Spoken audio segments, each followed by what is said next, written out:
Bismillahirrahmanirrahim. Assalamualaikum warahmatullahi wabarakatuh.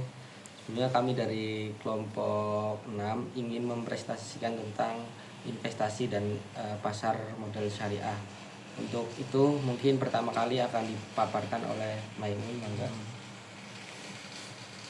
Saya Muhammad Maimun Akil membawakan materi harta dalam perspektif ekonomi Islam. Harta dalam ekonomi Islam, harta atau al-mal merupakan komponen pokok dalam kehidupan manusia. Unsur al-mal ini tidak bisa ditinggalkan dengan begitu saja.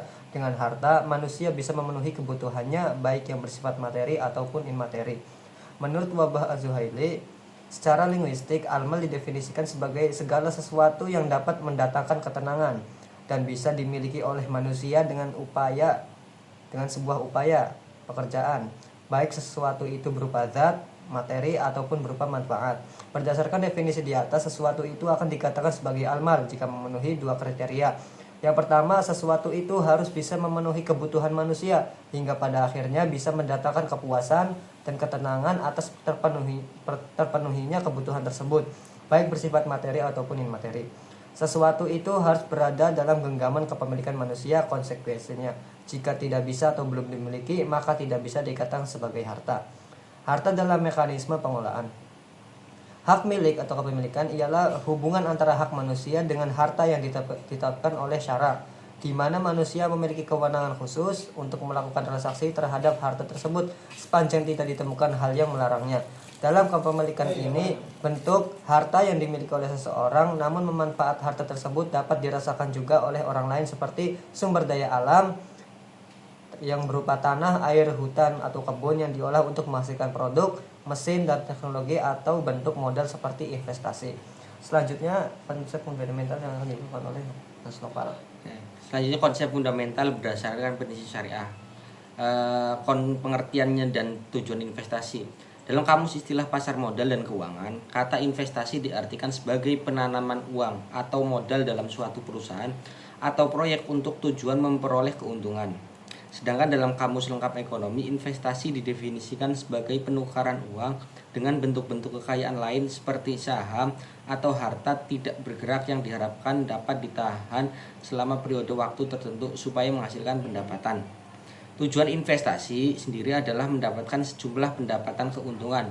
Dalam konteks perekonomian, menurut Tendelin 2001, ada beberapa motif mengapa seseorang melakukan investasi, diantaranya yaitu untuk mendapatkan kehidupan yang lebih layak di masa yang akan datang, mengurangi tekanan inflasi, sebagai usaha untuk menghemat pajak. Adapun risiko investasi, yaitu setiap keputusan investasi selalu menyangkut dua hal, yaitu risiko dan return. Risiko mempunyai hubungan positif dan linier dengan return yang diharapkan dari suatu investasi, sehingga semakin besar return yang diharapkan, semakin besar pula risiko yang harus ditanggung oleh seorang investor.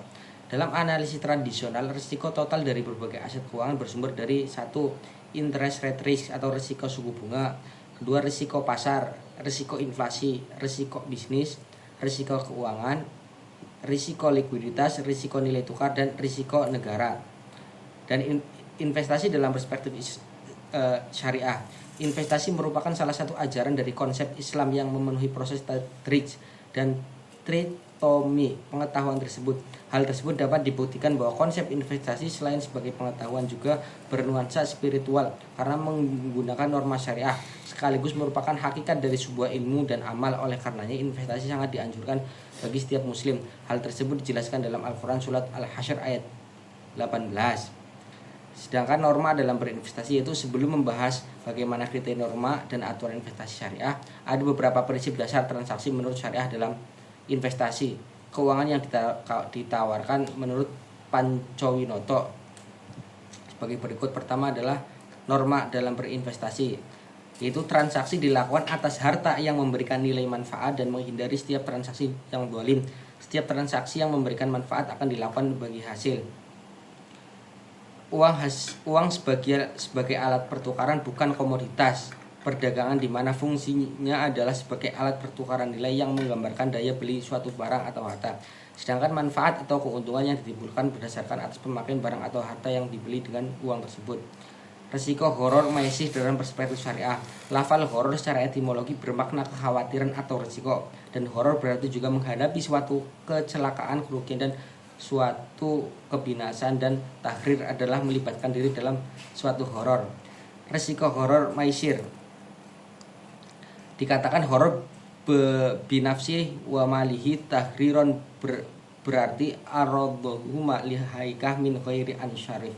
Jika seorang melibatkan diri dan hartanya dalam kancah horor, maka itu berarti keduanya telah dihadapkan kepada suatu kebinasaan yang tidak diketahui olehnya.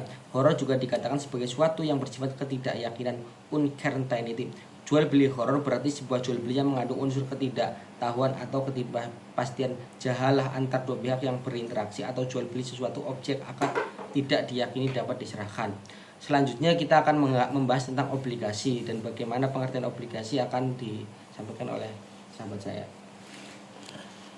Melanjutkan dari yang dijelaskan oleh Kang Noval, itu pengertian obligasi syariah. Obligasi adalah surat utang dikeluarkan oleh emiten, dapat berupa badan hukum atau perusahaan atau pemerintah yang memerlukan dana untuk kebutuhan operasi maupun ekspansi mereka.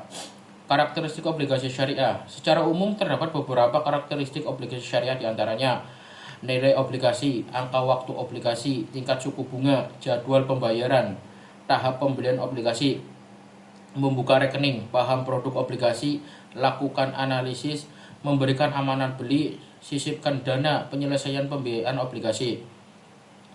Perbedaan obligasi syariah dan konvensional. Dari sisi orientasi, obligasi konvensional menitik beratkan kepada keuntungannya, namun pada obligasi syariah, di samping memperhatikan keuntungan, obligasi ini harus memperhatikan pula sisi halal haramnya. Obligasi konvensional, keuntungannya didapat dari besaran bunga yang ditetapkan, sedangkan pada obligasi syariah, imbal hasil yang diberikan adalah berupa uang sewa dengan persentase tertentu sesuai dengan prinsip syariah Islam yang tidak mendukung unsur riba. Struktur obligasi syariah, mekanisme atau beberapa hal pokok mengenai obligasi syariah atau mudharabah ini dapat diringkaskan dalam butir-butir berikut. Yang pertama, kontrak atau akad mudharabah dituangkan dalam perjanjian perwaliamatan. Yang kedua, rasio atau persentase bagi hasil. Nisbah dapat ditetapkan berdasarkan komponen pendapatan atau keuntungan. Yang ketiga, nisbah ini bisa ditetapkan konstan, meningkat atau menurun dengan mempertimbangkan proyeksi pendapat emiten, tetapi sudah ditetapkan di awal kontrak. Oke, terima kasih. Mungkin silakan. Ya, kami dari kelompok 6 hanya segitu saja. Dengan begitu, wassalamualaikum warahmatullahi wabarakatuh.